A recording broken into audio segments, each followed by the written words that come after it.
Hey guys, what's up? Welcome back to my channel. If you're new here, I'm Alexis and I'm going through the PTA program, that's Physical Therapist Assistant. And if you are interested in learning more about the program, what it's all about, the journey, stuff like that, I make videos kind of just talking about my journey through school. And like I said, if you're interested, go ahead and subscribe. I've got a video for you today, kind of talking more so about how to get into PTA school, what the process is like, stuff like that. So if you're interested in that, just stick around. Okay, so I had some questions from a subscriber on my channel, and it made me think I should probably make a video about this because it's hard to explain in a few sentences. So the subscriber asked a few questions about pretty much how you get into PTA school, what is the process like, and I'll go ahead and answer that question. So they asked, do you just sign up for classes for PTA? Like, you sign up for PTA classes in college? And the answer is no. You can't just sign up for PTA classes only. You have to actually get accepted into the program, and it's a process to do that as well. So I'm going to go through pretty much what steps to take to get accepted into the program. Now, this is just for my school. I know a lot of schools may be different. Some schools actually have an interview process. Some schools don't. My school didn't have an interview process. So this is what it takes to get into my school. First, you're going to contact a local community college that has a PTA program. It does take a little research to see what's in your area, to see if you're interested in PTA, see which schools have that program. Some don't, some do. So just do your research. And then when you find a school, you're going to contact that school and contact the health careers department or the program head of program phone number, and contact the school to set up an appointment with the counselor to talk about you wanting to be in the program and what it takes. And just, you can honestly ask them how it'll work. But you would typically meet with a counselor first, and you would end up submitting a general application to the college and an application to, it'll probably say in their PTA program or the, what specifically you're wanting to go into. And then you will have a checklist, or at least for my school, like I said, you will have a checklist of requirements and stuff that you have to complete in order to finish your application. So things like, I had to submit high school or college transcripts. I had to send both my high school and my college transcripts, official ones. So you might have to go to your school, you might have to contact your old schools and, get a transcript sent. And then I also had to have proof, this is a big one, proof of observation hours. So I completed many hours because I was originally going to go to the DPT program. I completed, I think, about 80. So for my school, you only needed 20. So at least 10 in an outpatient, 10 in an inpatient clinic. And you just get written documentation and signature that you completed those hours, and you have to submit that to the program as well. I'm sure a lot of other programs do require observation hours. And then for mine too, if you said that you had volunteering hours or extracurricular work, then I had to have proof of volunteering hours. Then your counselor will go through that point sheet or whatever sheet with you to determine, you got this checked off, this is what you need, this is what you don't have, stuff like that. So once it's all done, you will just pretty much wait. I waited for a few months to wait to hear for an acceptance letter, or if you didn't get accepted, you typically don't get an answer, which is kind of wrong, but you get accepted or denied. So if you get accepted, you will end up getting an email, and you'll have an orientation date. So you will go to an orientation class, and that's where you'll find out a lot more information of what you need to do to complete more things before you actually start your first semester. So things you're typically going to have to do is probably get a physical exam, updated physical exam. You might have to you have to get an updated TB shot, 2-step TB shot, a flu shot, a lot of medical stuff that you have to just complete, and just basics. So then you wait for your first semester and you start. So now that I kind of went over the steps of applying to the program, now I'm going to explain a little bit more about the point system and also a little bit more about just being in the program in general. So if you are fresh out of high school or you are like me, I was a transfer, not really a transfer. I had finished my undergraduate degree, but I went back, and you can do PTA school fresh out of high school. You can do PTA school later in your life, whenever really, but there are requirements. And so the requirements are similar for people out of high school and for people that have gone back to school and wanted to do the PTA program. So before I get into it, the PTA program is typically a 2-year program, and it's an associate's degree.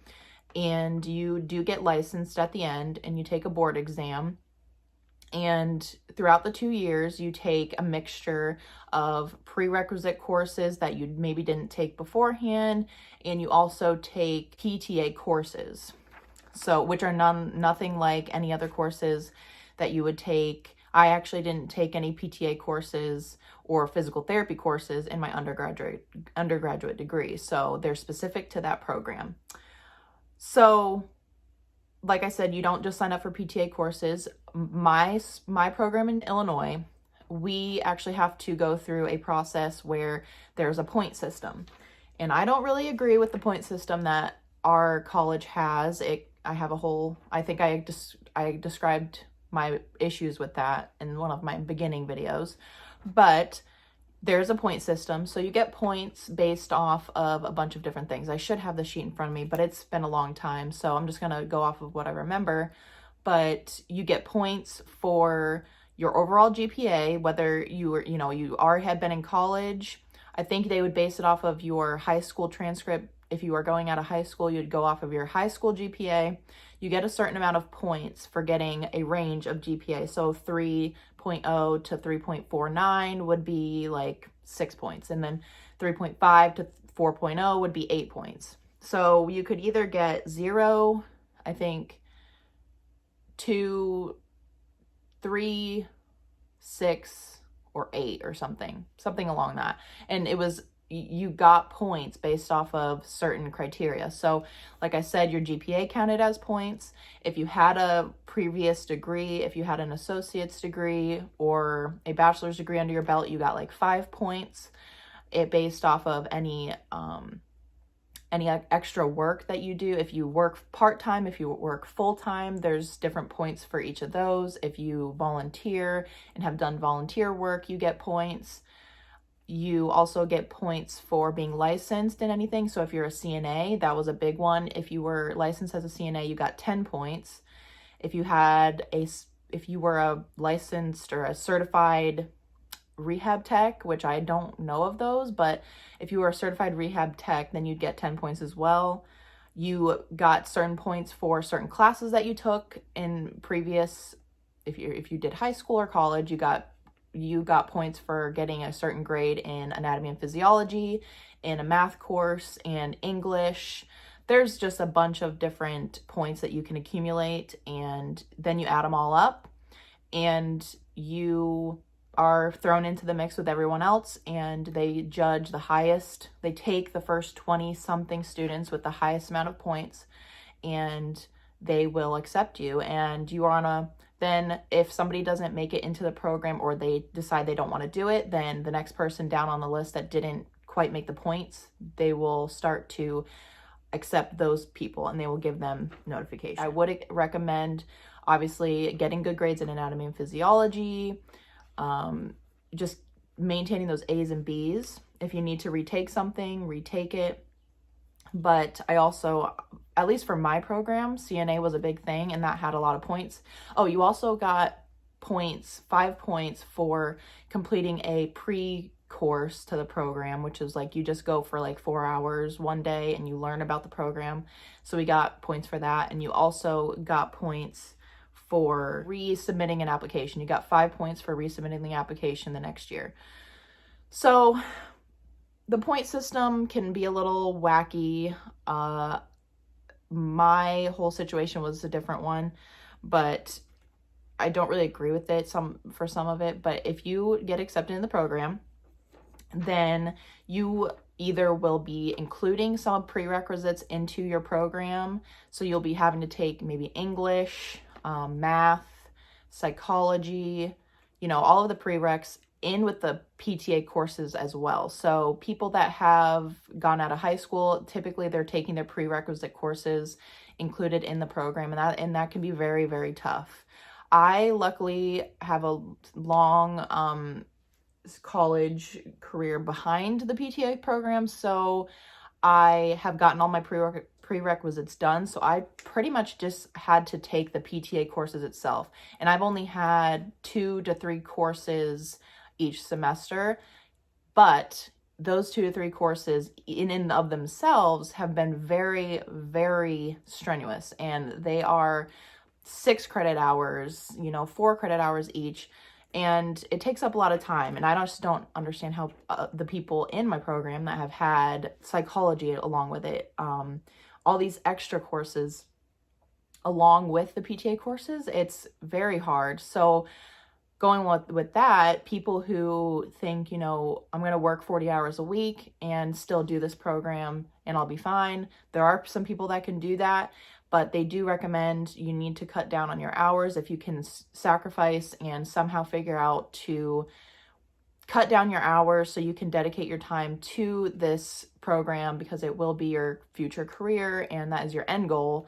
So it's very likely that you will have to alter some things in your life to complete this program, because it is very, very time consuming, and it becomes a part of you. So I don't like to scare people, because you can definitely do it.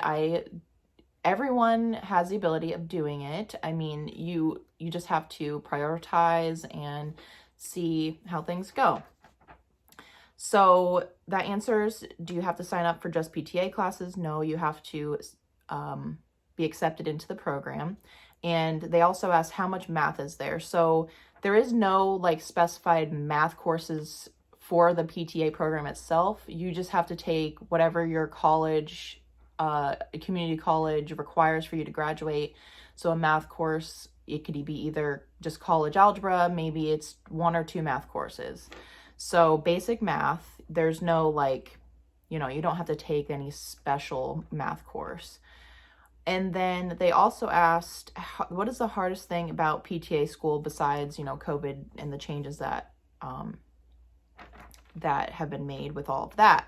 So I kind of answered that a little bit, but you go into the program pretty blind. You don't know what to expect, but I say it's just pretty much figuring out how you're going to tackle all of the information that's going to be thrown at you. You've got to figure out your learning style, and the course load is very heavy. It's not technically, to me, it's not very hard material. I mean, it is definitely anatomy and physiology and the human body and how it works and all of that. If you don't like that at all, then I wouldn't recommend it, because it is heavily based, obviously, on anatomy, physiology, and pretty much anything about the body.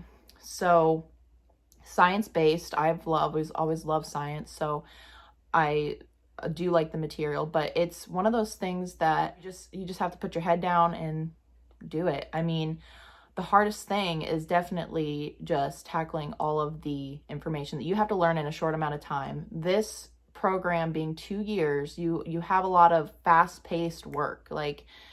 We learned the whole anatomy, the whole bones, muscles stuff in a matter of weeks. We also learned all the manual muscle testing and goniometry. We went through 2 whole big books in a matter of weeks as well. So it's one of those things, the people in DPT school, they go through, their whole undergraduate degree, and then they do the DPT program for another 3 years after that.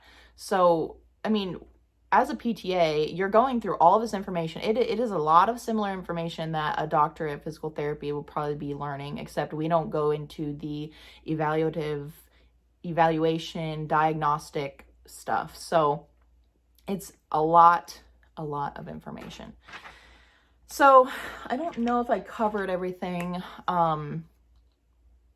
So yeah, you get into the program, and once you're accepted, you go through it for 2 years. And then after you're finished, You will go through clinicals. In the meantime, you'll go actually into settings and work. And I don't have experience with that yet. I will be doing that in November.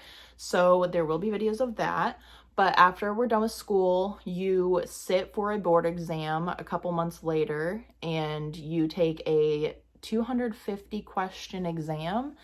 So, oh, that reminds me, another hard thing about the program. But you take a 250 question exam, and you have to pass in order to get licensed and work in this whatever state you work in. So what that reminded me of was another hard thing is finding out the teacher's way of testing. So my teacher, I know she likes to ask questions that is kind of going to be more based off of board exam questions. You have to critically think.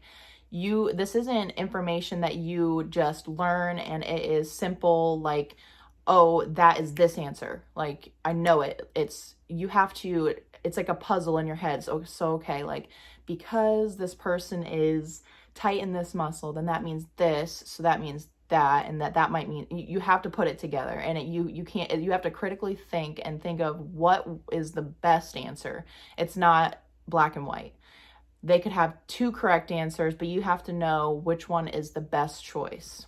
So figuring out that learning, you have to train your brain to work that way, pretty much. And it's definitely a change that it develops over months. You can totally do it, but you have to really alter the way you think about questions. You can't just look at it and read it. There are some keywords in questions that literally will change the whole entire question. And you have to find those little keywords in the question that give you insight into what the teacher's actually asking. So I think that's it. If you guys have any questions about the PTA program, any more that I didn't cover, I'm sure I didn't cover a lot. And after I upload this video, there's kind of going to be things that I'm just going to be like, oh my God, I totally forgot about that. So like I said, if you have any questions, leave them down below, and I will talk to you guys later. Bye.